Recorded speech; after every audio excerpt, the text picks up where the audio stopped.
पेश है इस वक्त राजस्थान की खास खबरें।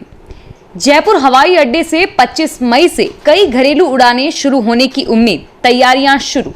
राज्य में भीषण गर्मी का दौर हुआ शुरू, सबसे ज्यादा तपा बाड़मेर। 1 जून से जयपुर से चलेगी ये रेलगाड़ियां। मुख्यमंत्री ने टिड्डी नियंत्रण को लेकर मुख्य सचिव को दिए दिशा निर्देश। चिकित्सा मंत्री ने चेताया, प्रवासियों द्वारा 14 दिन के क्वारंटाइन पीरियड का उल्लंघन पड़ सकता है भारी। हनुमानगढ़ जिले से बुधवार को रोडवेज बस से 28 प्रवासी मजदूरों को निशुल्क दिल्ली भेजा। जयपुर से उत्तराखंड के लिए रवाना हुई 9 श्रमिक स्पेशल बसें। लोक सेवा आयोग ने बहुप्रतीक्षित AA और नॉन TSP की चयन सूची कृषि विभाग को सौंपी। कोरोना के विकट समय में बालिका शिक्षा को किया प्रोत्साहित। सीएम बोले, बिजली की छीजत कम करना अधिकारी कर्मचारियों की है जिम्मेदारी। और अब खबरें विस्तार से। सरकार ने देश भर में घरेलू हवाई सेवा शुरू करने की घोषणा कर दी है। 25 मई से देश के प्रमुख एयरपोर्ट से मुख्य शहरों के लिए उड़ानों का संचालन शुरू हो जाएगा। लेकिन इस बार एयरपोर्ट और उड़ानें कोविड-19 की वजह से काफी बदली हुई नजर आएंगी। इस दौरान जयपुर हवाई अड्डे से कई उड़ानें शुरू होने की उम्मीद है। केंद्रीय नागरिक उड्डयन मंत्री हरदीप पुरी ने अपने ट्विटर हैंडल से ट्वीट करके बताया कि देश भर में 25 मई से घरेलू उड़ानें शुरू कर दी जाएंगी। जयपुर एयरपोर्ट से शुरुआती दौर में 20 से 25 फ्लाइट संचालित होने की उम्मीद है। जयपुर से मुंबई, दिल्ली, अहमदाबाद, हैदराबाद और कोलकाता के लिए उड़ान शुरू होने की संभावना जताई जा रही है। राजस्थान में भीषण गर्मी का दौर शुरू हो गया है। पश्चिमी राजस्थान समेत कई इलाकों में तापमान में लगातार बढ़ोतरी दर्ज की जा रही है। पश्चिमी राजस्थान के अधिकांश जिलों में तापमान का पारा लगातार ऊपर जा रहा है। प्रदेश भर में बुधवार को बाड़मेर सबसे गर्म क्षेत्र रहा। बाड़मेर में पारा 45 डिग्री के नजदीक पहुंच गया, जबकि जयपुर समेत कुछ इलाकों में तापमान में मामूली गिरावट आई है। मौसम विभाग के मुताबिक अगले 5 दिन भीषण गर्मी का दौर रहने के साथ लू भी चलने की संभावना है। कोटा, बूंदी, बारा, झालावाड़, बीकानेर, बाड़मेर, चूरू और जैसलमेर सहित कुछ इलाकों में लू चल सकती है। इस बार मौसम में लगातार हो रहे बदलावों के कारण राजस्थान में गर्मी का मिजाज अभी तक नरम बना हुआ था, लेकिन अब धीरे धीरे गर्मी परवान चढ़ रही है। लॉकडाउन के चौथे चरण में रेलवे अपने महत्वपूर्ण फैसले के तहत 1 जून से यात्री ट्रेनें चलाने जा रहा है। देश भर में ये रेल सेवाएं चलेंगी और इनकी बुकिंग शुरू हो गई है। 200 पैसेंजर यात्री ट्रेन में उत्तर पश्चिमी रेलवे के हिस्से में कुछ ट्रेनें आई हैं। राजस्थान से दूसरे राज्यों के लिए जाने के लिए कई ट्रेनें 1 जून से चलना शुरू हो जाएंगी। 200 स्पेशल पैसेंजर रेल में से जयपुर स्थित उत्तर पश्चिमी रेलवे के हिस्से में मुख्य रूट पर 9 स्पेशल ट्रेनें आई है और इनमें इन रूट्स की ये ट्रेनें शामिल हैं। आइए बढ़ते हैं अगली बड़ी खबर की ओर।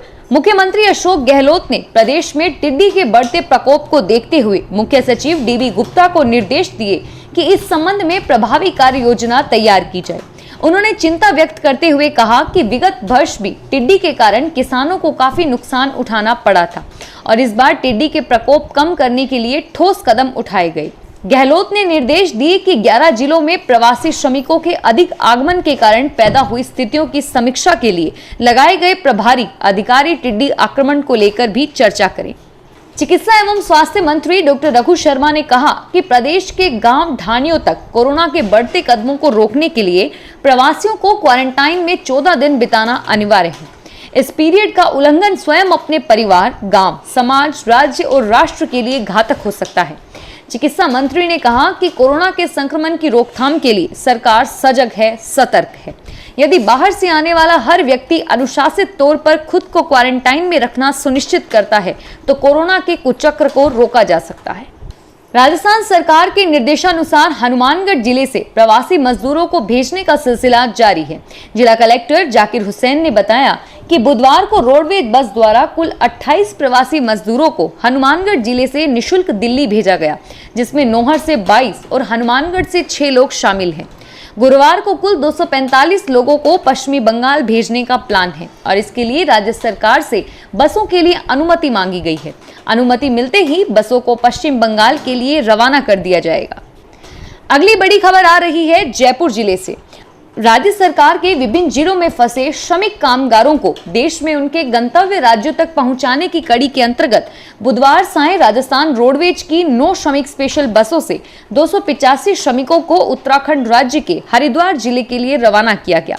स्थानीय सिंधी कैंप बस स्टैंड से रवाना हुए सभी श्रमिकों के चेहरे पर खुशी और संतुष्टि के भाव नजर आए। सहायक कृषि अधिकारी नॉन टीएसपी की चयन सूची कृषि विभाग को सौंप दी है और इसमें टिड्डी प्रकोप के बीच विभाग को 252 नए सहायक कृषि अधिकारी मिल जाएंगे। कृषि मंत्री लालचंद कटारिया इस भर्ती का परिणाम जारी करवाने के लिए सक्रिय प्रयास कर रहे थे। उन्होंने इसके लिए विभागीय अधिकारियों को भी लगातार लोक सेवा आयोग के संपर्क में रहने के लिए निर्देशित किया था और इस पर आयोग ने परिणाम जारी कर कृषि विभाग को चयनित अभ्यर्थियों की सूची सौंप दी है।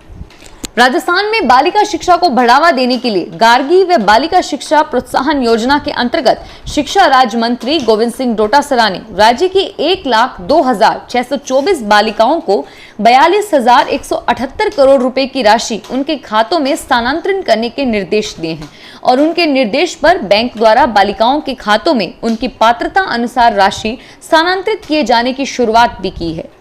इस बुलेटिन की अंतिम खबर राजस्थान सरकार की ओर से। मुख्यमंत्री अशोक गहलोत ने प्रदेश की बिजली कंपनियों के बेहतर संचालन के लिए प्रसारण एवं वितरण में होने वाली छीजत को न्यूनतम करने के निर्देश दिए हैं। उन्होंने कहा कि हर फीडर पर अधिकारियों एवं कर्मचारियों की जिम्मेदारी तय की जाए और साथ ही कंपनियों की वित्तीय कुशलता के लिए एक प्रभावी मॉनिटरिंग सिस्टम बनाया जाए।